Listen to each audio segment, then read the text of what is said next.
Buenos días. En esta exposición le hablaremos del desarrollo moral.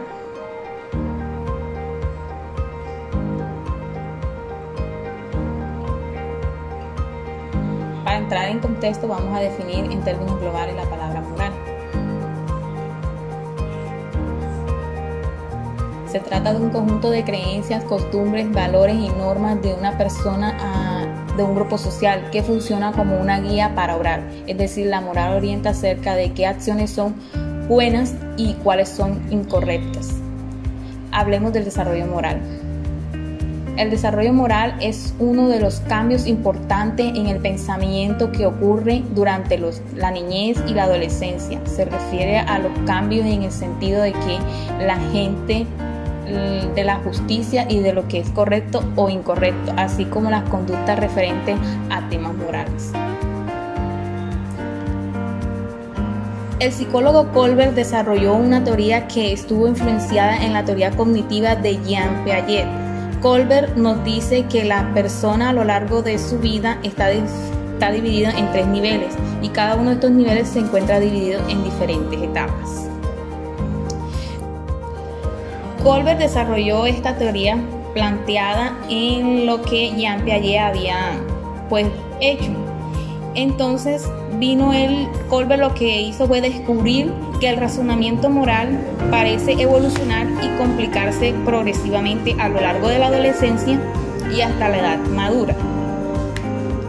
Por eso Colbert desarrolló estos 3 niveles y en donde estos 3 niveles están ubicadas 2 etapas, y pues eso es lo que vamos a explicar más adelante.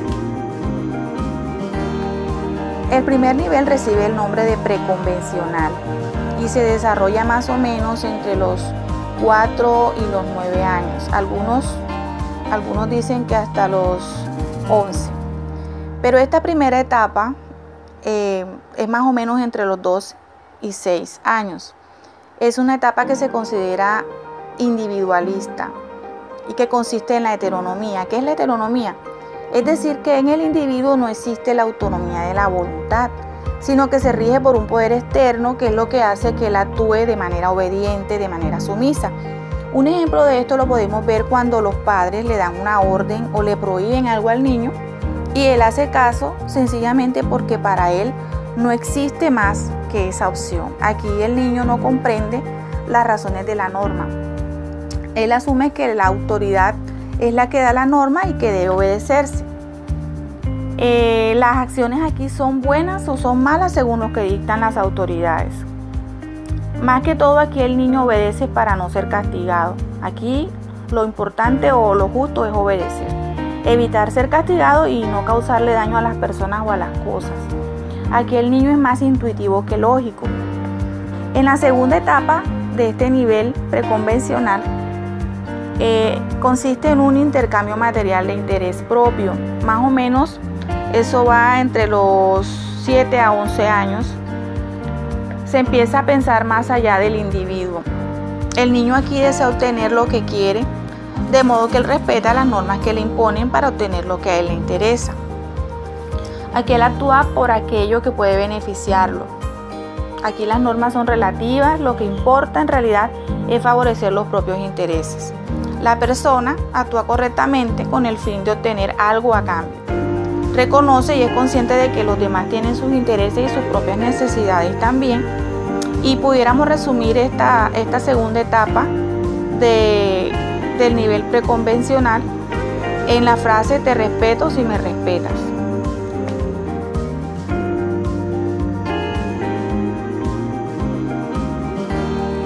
Bueno, vamos a hablar nivel convencional moral. En este segundo nivel, la mayoría de los adolescentes y adultos, según la teoría de Colbert, los individuos aprenden sobre las reglas y la autoridad que existen, ciertas convenciones que gobiernan el cómo deben o no comportarse, además de aprender a obedecerlas. La autoridad se internaliza, pero no se cuestiona, y el razonamiento se basa en las normas del grupo al que pertenece la persona. Este nivel de conformidad con las reglas sociales sigue siendo importante para el individuo. Sin embargo, El énfasis cambia del interés propio a las relaciones con otras personas o grupos sociales.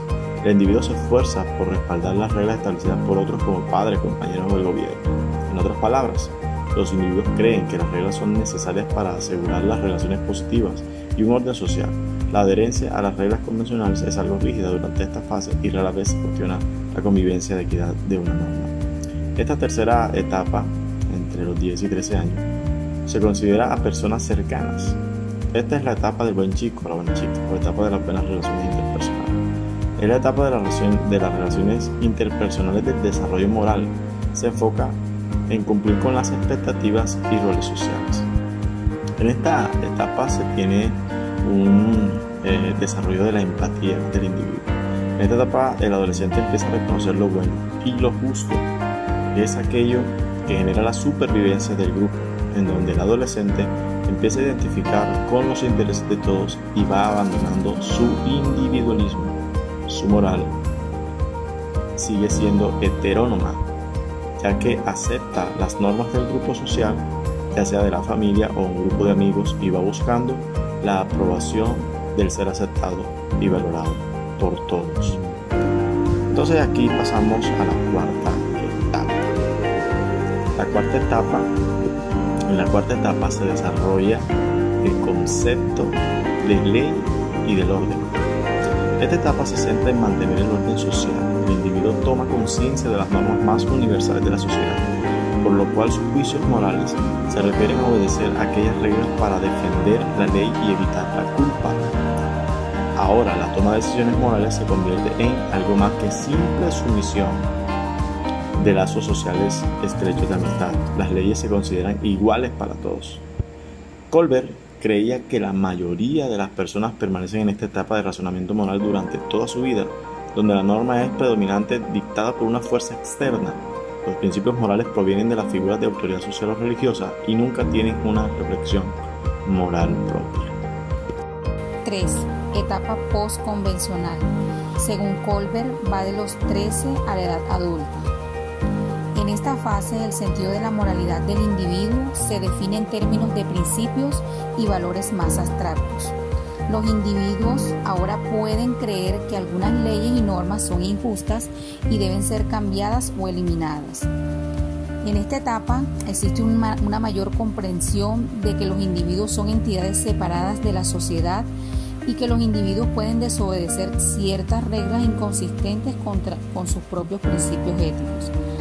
Ven las reglas como mecanismos útiles pero modificables, en lugar de normas absolutas que deben ser obedecidas sin cuestionamiento.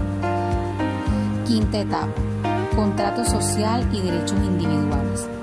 Aquí el individuo se da cuenta de que si bien las reglas o las leyes pueden existir para el bien de la mayoría, hay ocasiones en que va en contravía del interés de él mismo. En otras palabras, los derechos individuales determinan el comportamiento. El objetivo de las leyes es ser herramientas flexibles para mejorar los propósitos humanos, es decir, teniendo en cuenta la situación, puede haber excepciones a las normas. Cuando las normas no son consistentes con los derechos de los individuos y sus intereses o los intereses de la mayoría, no producen beneficios para las personas, entonces pueden considerarse otras alternativas. Sexta etapa: orientación hacia los principios universales. En esta etapa, los individuos han desarrollado su propio conjunto de razonamientos éticos que puede o no ajustarse a la ley. Dichos principios se aplican a todos. Las leyes son válidas solo en la medida en que se basan en la justicia, y el compromiso con la justicia conlleva la obligación de desobedecer las leyes si le parecen injustas. Las personas eligen los principios éticos que quieren, que desean seguir, y si infringen dichos principios se sienten culpables. El individuo, por tanto, actúa porque es éticamente correcto hacerlo y no porque quiera evitar algún castigo. Las personas estarán preparadas para actuar en defensa de dichos principios, de esos que ya eligieron, incluso si esto implica ir en contra del resto de la sociedad, y aunque en el proceso le toque pagar consecuencias por la desaprobación, inclusive el encarcelamiento. Buenas buenas tardes.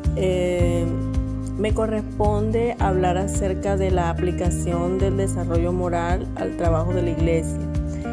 En primer lugar, quiero resaltar que cuando Colbert realizó el estudio con este grupo de niños y adolescentes, analizando sus formas de razonamiento ante situaciones morales que él les planteaba, él no estaba interesado en conocer si ellos eran morales o no. Lo único que le interesaba era saber de qué manera se desarrollaba en ellos la capacidad de razonamiento en cuanto a lo moral o la justicia. Contrario a Colbert, para nosotros como iglesia sí es importante la parte moral. Y tenemos un manual de normas que nos marcan ese estándar de lo que es bueno y es malo. Lo bueno para la iglesia es lo que a Dios le agrada y lo malo es lo que Él desaprueba. Ese manual de normas es la Sagrada Escritura. Sin embargo, el estudio que Colbert hizo acerca del desarrollo de la moral en el niño sí nos muestra la importancia de reforzar intencionalmente en cuanto a valores morales a nuestros niños y adolescentes en nuestras escuelas dominicales a través de las historias bíblicas, juegos y cantos. Aunque ya lo hacemos, pero tal vez hemos pensado que por ser muy pequeños o distraídos no van a asimilar como queremos estos temas. Pero este estudio nos muestra lo contrario. Colbert consideró que el desarrollo moral estaba directamente relacionado a la edad y el desarrollo psicológico. Es decir, en la medida que el niño avanza en edad y avanza en su desarrollo psicológico, también va escalando niveles en su desarrollo moral, pasando por los 3 niveles, pasando de un nivel inferior, luego a un intermedio y finalmente al superior. Para Colbert, el nivel superior era estar en el plano voluntario autónomo. En otras palabras, era actuar por convicción, no por obligación. En segundo lugar, en la adolescencia, Colbert señala que a los 13 años el adolescente ya está definiendo su postura moral y entrando en ese segundo nivel, es decir, el convencional. Empieza allí esa etapa de transición, empieza a cuestionar los estándares morales transmitidos por la familia, la sociedad, se hace preguntas como ¿qué implican estos estándares para situaciones en las que me encuentro? ¿En realidad tienen sentido estos estándares? ¿Por qué debo continuar creyendo en ellos? El adolescente empieza a ser más autónomo. Lo importante en este nivel es ser aceptado por el grupo, por lo tanto la moral va a girar en torno a esto.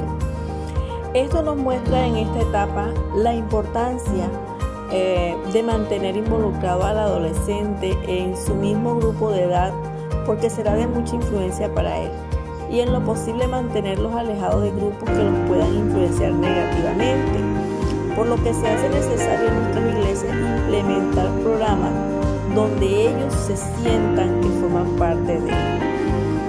En tercer lugar, Colbert también hizo hincapié en que en principio cualquier interacción entre iguales puede generar oportunidades para adoptar el punto de vista de los otros. Consideraba que entre esas interacciones algunos tipos de experiencia entre padres e hijos pueden inducir al niño o al adolescente a razonar a niveles de pensamiento moral superiores. En particular, los padres que permiten o fomentan las conversaciones sobre cuestiones relacionadas con los valores potencian el desarrollo del pensamiento moral en sus hijos. Esto lo consideró de esta manera este hombre que hizo este estudio. Entonces, con base en esta información, se puede incentivar en nuestras iglesias a través de charlas con los padres la importancia de este acercamiento, de esta interacción o conversación con los hijos en cuanto a valores, para que se potencie el desarrollo del pensamiento moral en el niño o en el adolescente. Esta fue los 3 puntos que quise abarcar en la aplicación del desarrollo moral de Lawrence Colbert en el plano eclesial o en la iglesia. Que Dios les bendiga y gracias por su atención.